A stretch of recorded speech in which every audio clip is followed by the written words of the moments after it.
Hola a todos, mi nombre es Luciana, espero que estén muy bien. En esta clase vamos a hacer un breve recorrido acerca de la etnografía de la comunicación, pero antes es indispensable comenzar situándonos en el tiempo en que fue desarrollada y el autor que la llevó a cabo, que fue Del Hymes.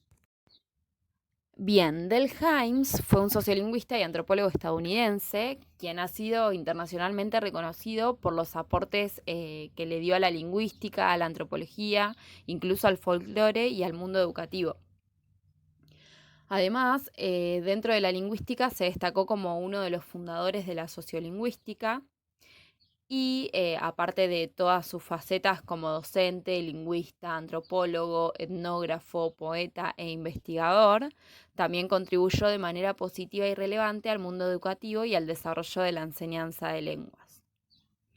Este autor también presentó múltiples manifestaciones donde reiteradas veces se estableció conexiones entre la lingüística y otras áreas de conocimiento, como la filosofía, la psicología, la antropología y la educación. Entonces, la etnografía de la comunicación es una expresión acuñada por Del Hymes para referirse al marco teórico y metodológico que él desarrolló a partir de la década de los 60 para estudiar la interacción comunicativa de los seres humanos. Entonces, Hymes retoma la teoría de los actos del habla y ofrece un nuevo marco para el análisis del uso lingüístico que se sitúa dentro del paradigma funcional. Recordemos que el paradigma funcional considera el lenguaje como un fenómeno social cuyas funciones externas a él sí influyen y considera el análisis del discurso como una forma de hablar social y culturalmente organizada, es decir, hay una interrelación entre lenguaje y contexto, por lo que esta corriente se preocupa más por los significados expresivos, sociales y culturales que derivan de cómo los enunciados están situados en determinados contextos, ¿no? Bien, entonces, el interés de la etnografía de la comunicación se centra en estudiar patrones de la comunicación como parte integral de lo que hacemos como miembros de una cultura particular. Hymes observó que al estudiar el lenguaje, los antropólogos ignoraban que este constituye un sistema del uso de reglas y normas que forman parte del sistema de conocimiento y conducta. Por ejemplo, en muchas comunidades, preguntarle a alguien si tiene cigarrillos es reconocido como un pedido y no como una simple pregunta de información. Si esa persona te contesta sí, gracias, sin ofrecerte un cigarrillo, se puede pensar o que estás bromeando, o que es descortés, o que es miembro de otra comunidad de habla. Bien, por lo tanto, la etnografía de la comunicación lo que busca es averiguar lo que un individuo necesita saber sobre la comunicación para poder ser miembro funcional de una determinada comunidad.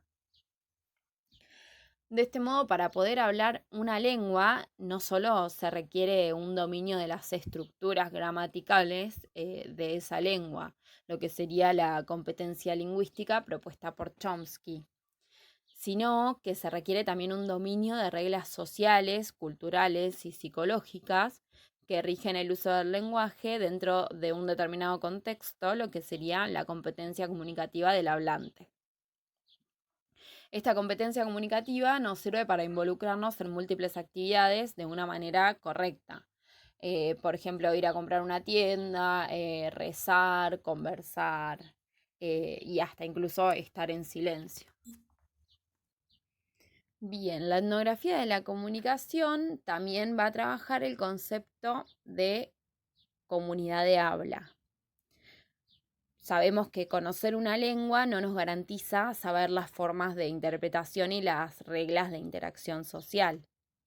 Entonces, bueno, lo que hicieron los etnógrafos fue introducir este concepto de modo que para que sea posible la interacción lingüística, los participantes deben pertenecer a la misma comunidad de habla, lo que se define como un conjunto de hablantes que comparten la misma variedad lingüística, las mismas reglas de uso y la misma valoración del uso de la lengua. Además de los conceptos de competencia comunicativa y comunidad de habla que nombramos anteriormente, Hymes también propone 3 unidades de análisis, que es la situación comunicativa, el evento comunicativo y el acto de habla. En cuanto a la situación comunicativa, nos referimos al contexto o el escenario social dentro del cual ocurre la comunicación. Por ejemplo, un juicio de una corte, un servicio religioso o una clase en la escuela. El evento comunicativo hace referencia a toda actividad que está directamente gobernada por reglas o normas del uso del habla. Un ejemplo puede ser en una clase, que es una situación comunicativa, en donde el evento del habla es la explicación del docente sobre un tema. Otro ejemplo que podemos dar es un servicio religioso, el cual está constituido por múltiples eventos, que serían la lectura de la Biblia, los anuncios, el rezo, etc.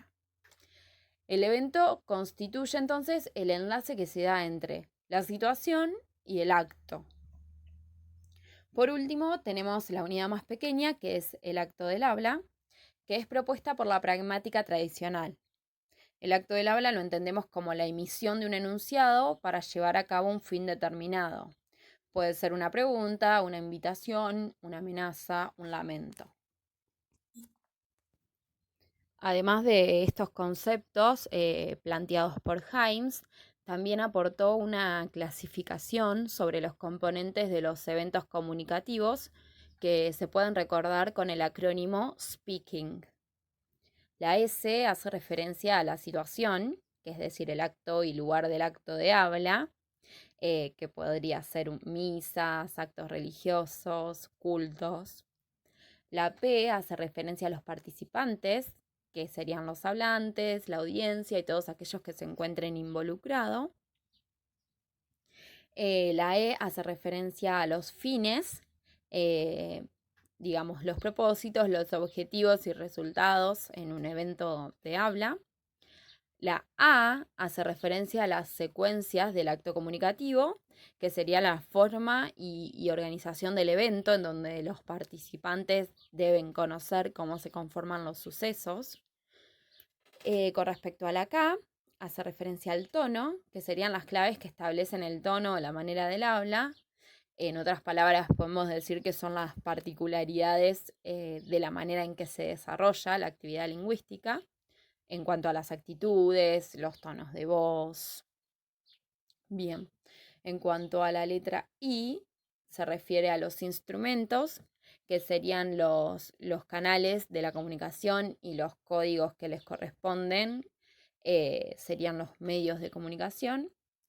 En cuanto a la N, refiere a las normas, que son las reglas sociales que rigen el evento, es decir, las acciones y reacciones entre los participantes. Podemos dar como ejemplo turnos de palabras, interrupciones, silencio. Bien, y por último, en cuanto a los géneros, en cuanto a la G, son los géneros, el tipo sería el tipo de acto de habla en su forma y fondo del relato. Podría ser también el tipo de historia, ¿no?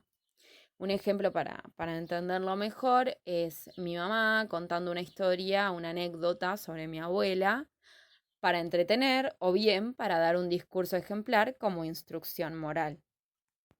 Bien, para finalizar, es fundamental destacar que uno de los objetivos más importantes de la etnografía de la comunicación es descubrir lo que constituye un evento comunicativo y qué clases de eventos son reconocidos por una comunidad de habla. Podemos decir, a modo de conclusión, que la etnografía se concentra en estudiar el uso de códigos lingüísticos en el desarrollo de la vida social.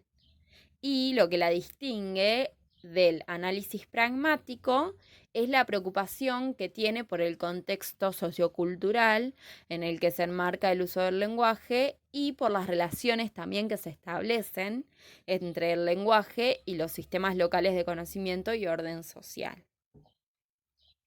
Bueno, muchas gracias a todos por escuchar y si tienen alguna duda, pregunta o lo que sea relacionado con este tema, voy a estar atenta para responderlas en la medida de lo posible. Nuevamente muchas gracias y que tengan un lindo fin de semana.